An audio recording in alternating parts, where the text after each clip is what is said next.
You guys, it's time for a good old-fashioned sketchbook tour. A lot of people have been really interested in this sketchbook, probably because I'm talking about it so much. And it's finally finished, so let me show it to you. So again, this is the Etcher Perfect Sketchbook. One of my favorite sketchbooks. I mean, it's my first time using it, but I really love it. And the paper inside is like 100% rag, cotton rag paper, so it's really thick. It's sized on both sides of the paper. I wish I had some clean sheets to show you, but so you can paint on both sides and it won't really buckle. And it's got these beautiful decal edges. Anyway, it's nice paper, which explains its kind of hefty price tag. But anyway, I really enjoyed painting in this, and I'm going to show you everything I painted. So this is just like my test page. I got this new palette, and I tested it all out here. I ended up not even using it really after this. I started with this one, and I used this palette for it, right? So this is a watercolor painting, just a study to test out the paper, all that fun stuff. And this was the art toolkit. And I use these colors for my own stash of watercolors. But yeah, this was just some test pages, right? This page was kind of weird, like it didn't sit flat or open up flat. So I came back to this later on. So I'll kind of come back to that and show you what that is in just a bit.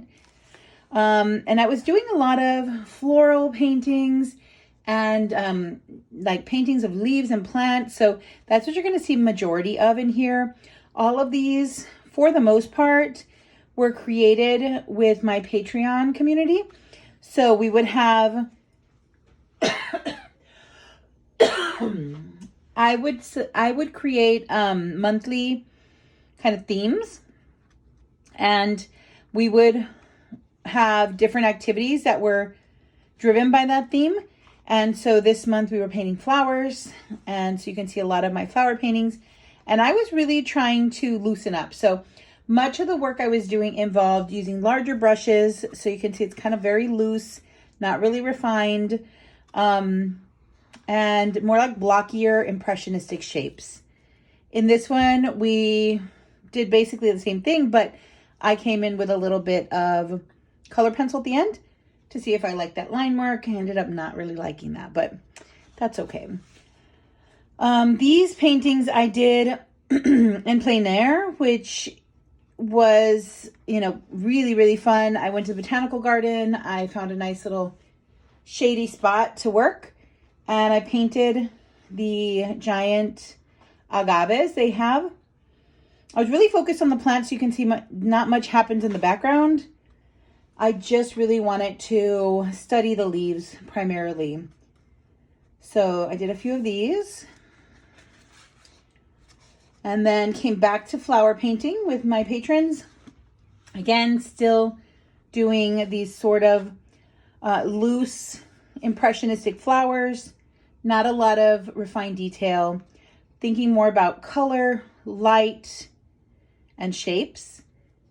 And I believe these were timed exercises, so we kind of moved on when we ran out of time. And then I would usually come back afterwards. After the session was over with my patrons, I'll come back and, you know, refine it or finish it as much as I can or as much as I want to. So these all, even though they might not have been finished at the time, I feel like I brought them to some form of completion. This came after an exercise I did with another Patreon that I'm a member of, where we did some watercolor, or everybody else did watercolor with pen. And I really wanted to do this brush, ink brush, and gouache. So I kind of worked in the same process as everyone else, except, you know, because of my materials being a little bit more like bold and dramatic, colors are brighter, that kind of thing. I feel like I created this really like interesting look that I really liked. I like this little bit of black peeking through. I like the big blocky shapes. I really enjoy like the irregular background. So this really inspired me and kind of set the tone for the rest of my sketchbook. I wanted to try that more times, so I did more painting grounds. I did a underpainting. Then I sketched with this brush, and then I went in with my gouache. In some cases, if I lost the outline too much, I came back with my brush, but most of the time I just allowed whatever I sketched in at the beginning to show through. And then I did this one as an exercise for like a PDF download workable, like kind of workbook that I make for my patrons every month. And it was all about studying leaves and looking at how different they can look so that we're not just drawing like that really generic, you know, leaf shape. This was painted from an image that I took at the botanical garden. And this one was paddle cactus or nopal, and this one has a very different shape. It was really fun. I really just wanted to paint this, but then I was interested in the background, something that I don't usually do, so I really tried to give a little bit more attention to what I saw around the space, which was very challenging, but I think I really enjoyed this one. I did another study of the agaves, this time on a live stream with my patrons, and I tried this method and I really liked the result of this one. That little bit of black showing through, the little bits of white paper kind of peeking through as well. And then in another Patreon session, we were doing leaves, right? We're still studying leaves. In this case, we're studying like plants and thinking about how different the colors can be, the shapes, the like variations, the modeling, things like that. So this was a pink princess philodendron that we painted together. And then I tried also, we had on that session several images to paint from, but we only focused on just one.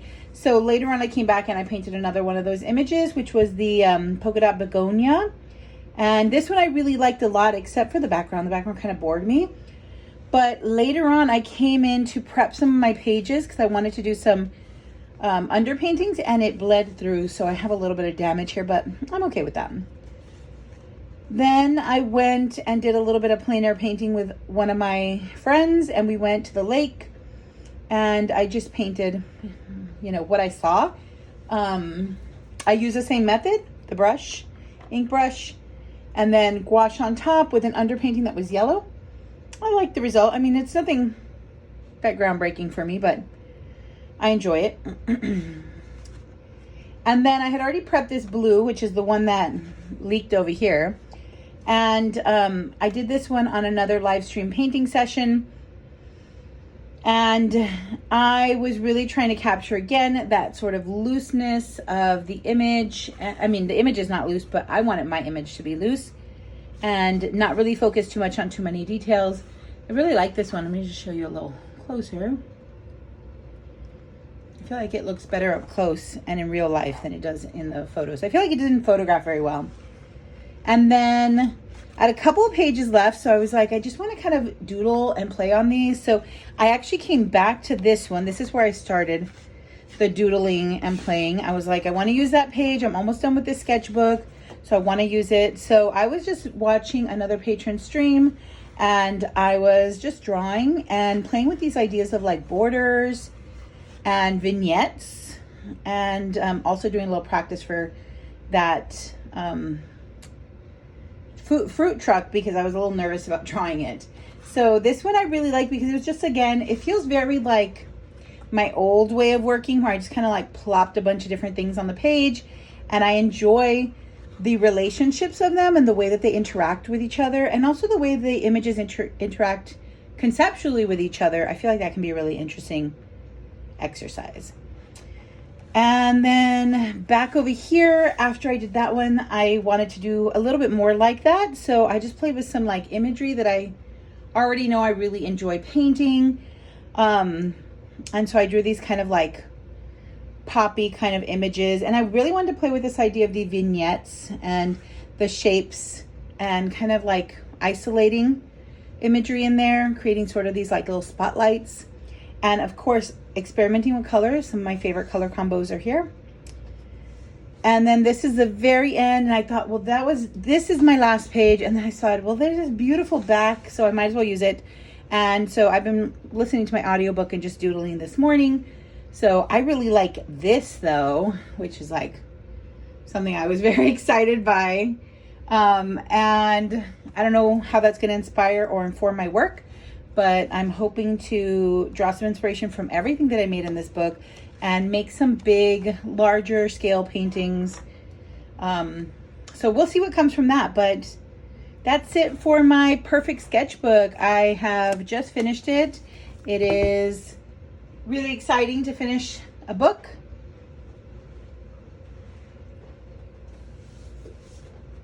After working in that one, I almost bought a new one because I really liked it so much, but my next sketchbook is this one that I purchased a while back.